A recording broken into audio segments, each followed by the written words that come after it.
I would just wish you a very good and productive day here in these sessions. And if there is anything that we can really do or share, you are very welcome to do. Thank you very much.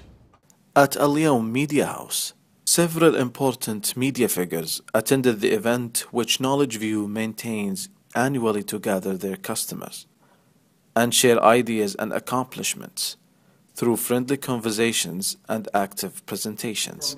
Now, we are honored to have Rainer Mittelbach. I think everybody knows Rainer. He was the CEO of One IFRA and now the CEO of GIS, Geopolitical Information. Let me start with our business idea. The business idea was really solid background information and analysis.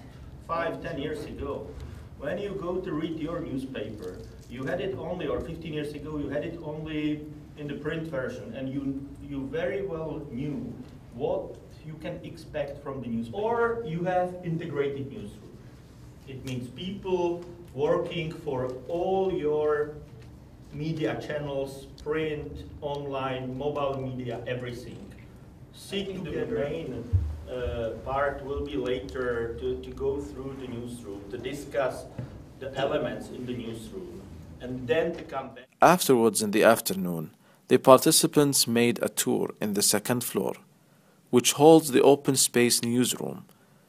They were introduced to a number of the staff and to the newsroom sectors. Again, this is the same. Application has two parts. Yeah. Sections, Okay. Yeah. local business, and this is decided by the editor in the section. But the main page, front page is